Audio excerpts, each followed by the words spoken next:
안녕하세요. 오늘 여러분과 함께 살펴볼 뉴스는 가상자산 거래소 업비트 해킹 사건에 대한 심층적인 추적 보도입니다. 약 445억 원에 달하는 코인을 훔쳐간 해커 일당이 어떻게 추적을 피하고 돈을 세탁했는지, 그리고 이 과정에서 드러난 문제점들을 자세히 알아보겠습니다. 업비트 해킹 발생과 코인 세탁의 시작. 지난달 27일 새벽 업비트 거래소에서 445억 원 상당의 가상자산이 탈취되었습니다. 2019년 11월 27일에도 비슷한 규모의 해킹이 발생했던 것과 날짜가 겹쳐 특정일을 노린 것 아니냐는 의혹도 제기됐습니다. 탈취된 가상자산은 모두 손란하게 연로 특정 블록체인의 취약점을 노린 맞춤형 기법이 의심됩니다. 업비트는 사고 인지 후 입출금 서비스를 중단하고 기간에 신고했지만 일반 고객에게는 늦게 공지하여 네이버와의 기자 간담회가 끝날 때까지 신고를 미룬 것이 아니냐는 의혹도 있었습니다. 업비트는 고객 피해는 전액 보상하겠다고 밝혔습니다. 해커 일당은 훔친 코인을 추적당하지 않기 위해 교묘한 방법을 사용했습니다. 바로 1,000개가 넘는 코인 지갑을 동원하여 코인을 이체하고 환전하는 작업을 무수히 반복한 것입니다. 이로 인해 코인의 흐름을 추적하는 머니트레일은 마치 실타래가 얽힌 미로와 같은 복잡한 경로를 보였습니다. 조세 회피처 소형 거래소 고덱스의 등장. 복잡하게 얽힌 거래선 중에서도 유독 거래가 빈번하게 오간 특정 지점들이 포착되었습니다. 탈취된 코인은 여러 지갑을 거친 뒤 다음날 마치 약속이나 한 듯 고덱스라는 특정 플랫폼에 모였습니다. 고덱스란 세계 1위 거래소인 바이낸스에 입점한 소형 거래소 중 하나입니다. 대형마트의 쇼핑숍 개념과 비슷합니다. 익명성을 보장하는 검은 통로. 고덱스가 해커들에게 인기가 많은 이유는 무엇일까요? 대부분의 대형 거래소가 지키는 신원 확인 절차가 없습니다. 100% 익명으로 코인을 사고 팔 수 있습니다. 교환할 코인만 입력하고 버튼 하나만 누르면 빠르게 자금을 처리할 수 있어 해커들이 많이 찾습니다.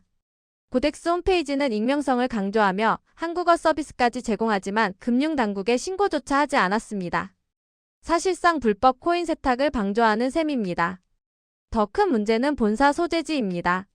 고덱스는 인도양의 섬나라 세이셸에 본사를 두고 있는데 이곳은 대표적인 조세 회피처 중 한 곳입니다. 조세 회피처의 특성상 실소유주가 누구인지 등 기본적인 수사 협조를 기대하기 어렵습니다. 따라서 업비트 탈취 코인이 고덱스에서 거래되었더라도 거래 상대가 누구인지 어떤 코인으로 바꿔쳤는지 알 길이 없는 상황입니다. 해커들은 코인을 두 갈래로 나누어 세탁했습니다. 다른 거래소의 지갑들을 거쳐 세계 최대 거래소인 바이낸스에 모였다가 다시 다른 거래소의 지갑으로 흩어졌습니다. 바이낸스를 중간 기착지처럼 활용한 것입니다. 브릿지 스왑 서비스를 이용해 가상자산의 종류를 아예 바꿔치기 환전했습니다. 이 환전 작업 역시 무수히 일어났고 마찬가지로 바이낸스를 거쳐 여러 지갑으로 뿌려졌습니다. 경찰과 업비트가 열흘간 추적했음에도 30억 원어치의 행방만 확인했고 이 중 26억 원만 동결 현금화 저지할 수 있었습니다. 나머지 4억 원은 행방을 알면서도 손을 쓰지 못했는데 이는 경찰이 바이낸스에 동결을 요청했으나 바이낸스가 다른 거래소와 달리 15시간이나 지나서야 일부만 협조했기 때문입니다. 바이낸스는 세계 최대 거래소인가 동시에 과거 북한의 해킹그룹 라자루스가 1조 3천억 원어치를 세탁한 전력이 있는 곳이기도 합니다. 북한 해커의 디지털 금고. 가상화폐는 추적이 어렵고 디지털 공간에서 쉽게 옮길 수 있어 대북 제재를 피하려는 북한이 핵무기 개발 등에 필요한 자금을 마련하는 데 적극적으로 활용하고 있습니다. 북한은 전 세계에서 세 번째로 많은 비트코인 약 2조 2천억 원을 보유한 것으로 추정되며 대형 해킹 사건 이후 보유량이 급증한 것으로 보입니다. 라자루스 그룹과 같은 북한 정찰총국 소속 해커 집단은 전 세계적으로 활동하며 최근까지 약 4조 원에 달하는 가상자산을 탈취한 것으로 파악됩니다.